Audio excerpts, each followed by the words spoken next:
Good morning, good afternoon, or good evening. No matter what time of night or day, I'm still just as happy that you stopped by the channel. So thanks ever so much. Many thanks to all you returning visitors. You are much appreciated.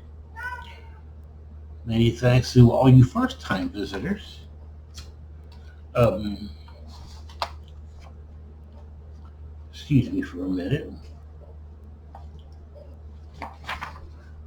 To all your first-time visitors as well, welcome aboard. Now, you have discovered the Social Gospel Worship and Learning Center, based in Atlanta, Georgia, sending the good news of Jesus Christ all around the world in cyberspace, looking for lost souls. Yeah, in cyberspace. And to a group of people who you would normally never find in a traditional church anyway. Y'all please excuse me, this is Chloe.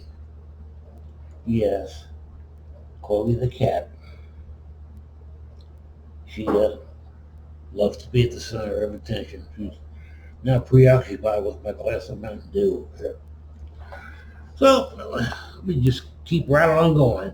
This is our Sunday message for this past week. Capitalism. What has it done? There's a good title for you. Capitalism. What has it done? Oftentimes, in today's world, I see stuff everywhere that I don't like. On the domestic front, there are random shootings, some from gang activity, some within families, and some are people ripping off other people, mostly at random. Wages are mostly stuck at late 1970s levels. Economic inequality continues to be a ticking time bomb, socially speaking, throughout the entire country, and in fact throughout the entire world. Lately, however, I have observed labor unions being formed, which is a very good way to fight back. Keep up the good work, American workers. Y'all are doing just fine. We're going to get those wages up where they're supposed to be soon. It may not happen under Trump's administration, but it will happen. Now, I just commented on the domestic scene. On the international scene, humanity still hasn't figured out that it's much cheaper to live in peace than it is to wage war. We have yet to learn that peace can be profitable, whereas waging war can and has bankrupted some countries. In my view, the U.S. will be the next one, considering that the Pentagon's budget for 2025 and 2026 has currently been set at $1.1 trillion as of this right, pending final approval from Congress. I hope they don't give them that much. They don't need it. The purpose of this trillion-dollar budget is to prepare the U.S. military for America's next war, a war that will be fought against an enemy that no longer exists.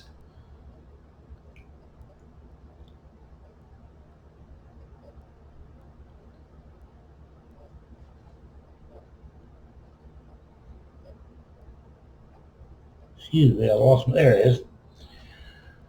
In the war in Ukraine, for instance, the Russian military there has proven itself to the whole world to be a paper tiger. And China is a little better. It steals all its military technology from America, only to have the U.S. come out with all new stuff at about the same time they do, and exercise the futility on China's part. Trump's new economic war, the tariffs and everything, augments the old. Let me take you back through history for a minute. Every war in history that has been fought over land, natural resources, religion, or political ideology has always been one or more of the four. The pursuit of power, dominance, and profit always has been the goal of all wars, like the least common denominator in math. Our debt-based economic system is a natural fit for waging war, which is why the U.S. has excelled at it for decades. But in the process, especially as of late, the U.S. has alienated the majority of its allies due to the existential threat that the U.S. military-industrial complex presents to the rest of the world. So, President Trump has decided to wage economic war instead. Cue the tariffs. Okay? Our economic system, capitalism, has turned into a brawl as of late.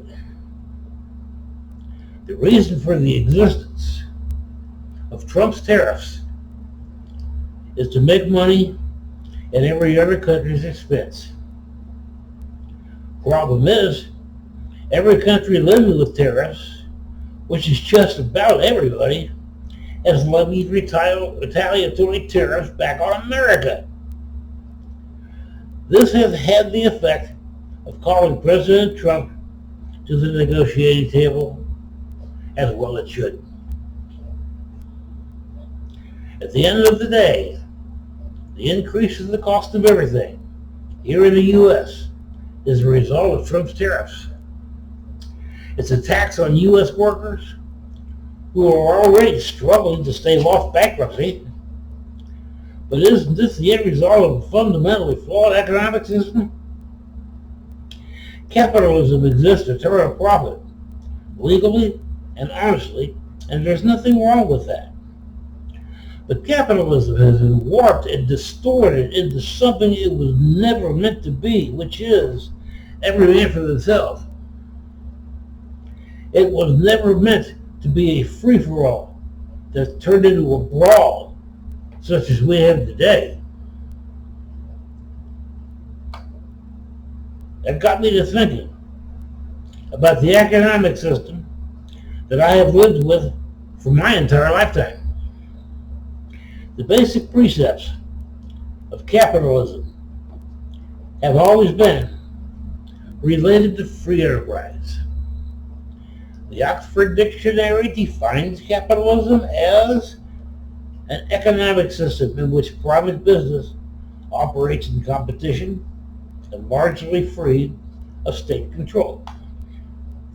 For hundreds of years, this has been the case. Provided that people worked steadily, there was always enough profit to go around. The reason this is no longer true is because there are now just over 8 billion people alive on the earth, and capitalism has everybody competing for an ever smaller size of this, of an ever smaller slice of the same pie. This is why cooperation will have to replace competition as a new economic system for the future. What has capitalism accomplished as of late?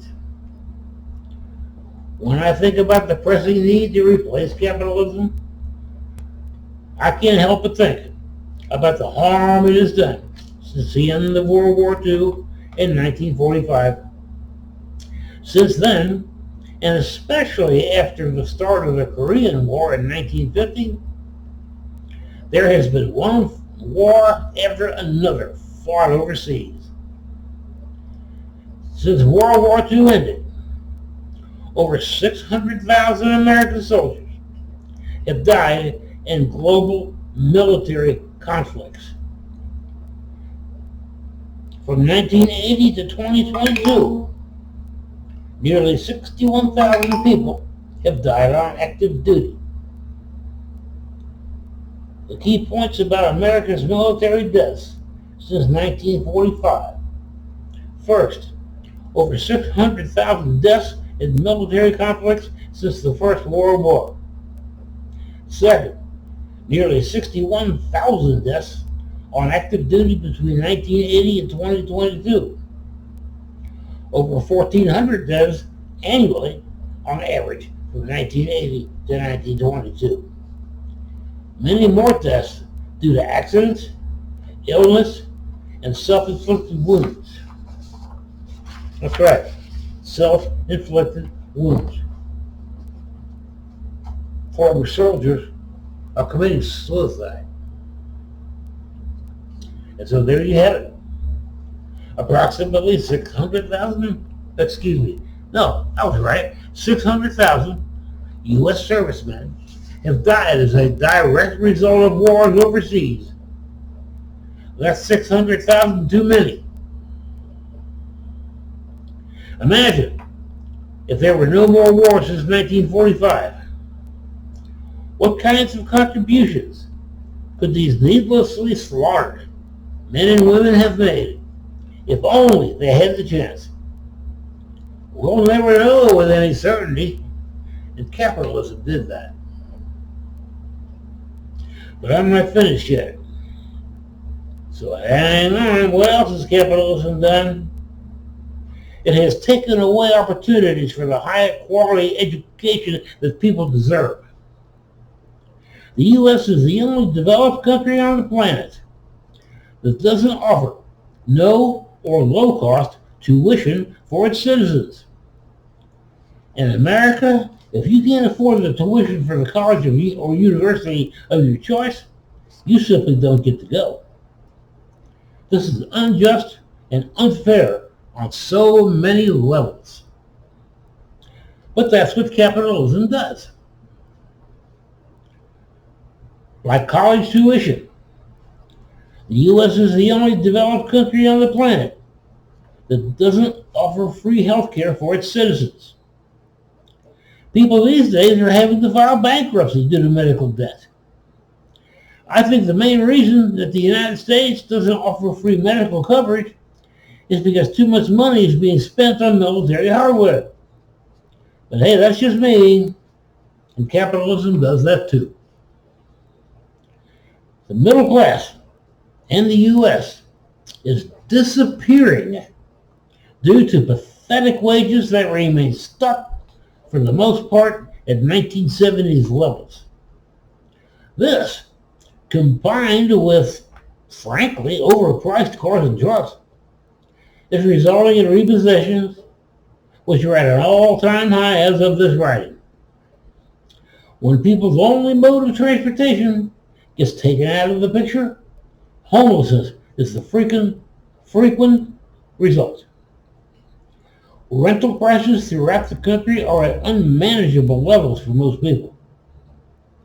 Those are the ones who manage to hang on to their cars and trucks and who wind up sleeping in them. It's a lot better than a tent or a shelter, but they're still homeless just the same. Just like the others, capitalism did that. America is poverty-stricken, and no one is doing anything about it. If only Congress would raise the minimum wage to a realistic level, say $18 an hour, poverty and homelessness would be alleviated, at least for the most part. As for everything else, I've already made my case. I'm quite certain that there are others out there who feel the same way. One thing's for sure, if these severe problems continue being experienced by America's workforce If they aren't resolved very soon, the seeds of revolution already being sown will have had time to sprout and grow unabated. What happens after that is anybody's guess. But there will be casualties, which will only make it worse, and so on. And yet, nobody wants that. Still, if left unchecked, the American people will start dying, and so will the whole country. Capitalism did all that, too.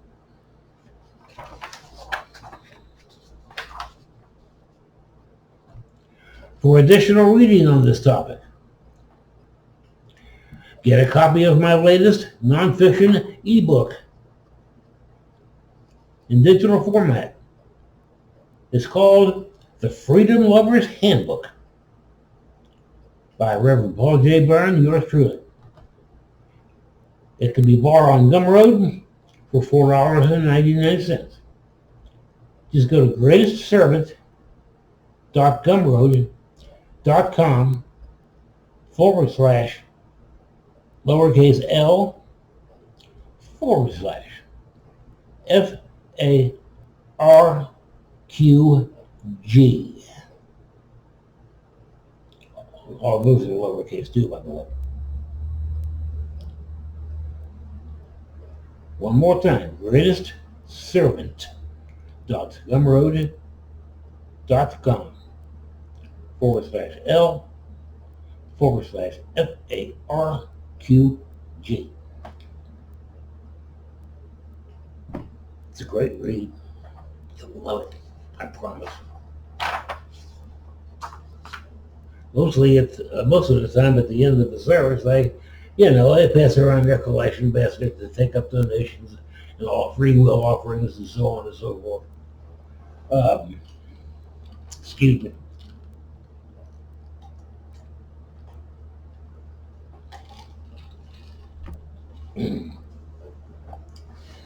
Mountain Dew. I love this stuff. Anyway, what was I saying? Oh, yeah. Since I can't pass around a collection basket, I don't let it bother me. Well, don't bother taking up a collection. But you can make donations if you want, and they are needed. I've got expenses here too. I'm a disabled retiree on a fixed income. And I put all the stuff up on the internet, mostly at my own expense. Spread the word of Jesus. Christ the Savior, the kinsman redeemer. Yeah, that's why I do this. If you'll go to the comments section, just below your screen there, and scroll all the way down to the bottom, you'll find the directions for making donations. We are a registered nonprofit on PayPal and on Stripe.com. You can also donate on Cash App. The directions for doing that is also going to be found in the comment section at the bottom there. The address for the blog, which is also free, like the YouTube channel, can also be found down there. I put the blog on both Medium.com and on Substack.com. More exposure.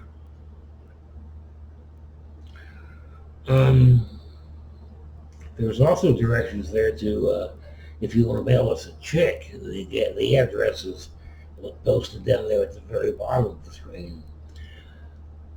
Don't forget to check out who to make the check out to as well. Okay? Thanks very much. Thank you all ever so much. Before I go, could you please give me a like? And a share, or two if you can. And to subscribe. As I said a moment ago, the subscription to the YouTube channel is free. Doesn't cost anything.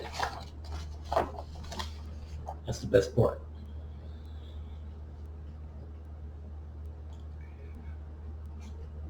Before I go, last of all, I want to sincerely thank you all for the privilege of your time. You are all very much appreciated. Having run out of things to say, at least for this time around, everybody be blessed. Yeah, that's right. I said be blessed. In Jesus' mighty name.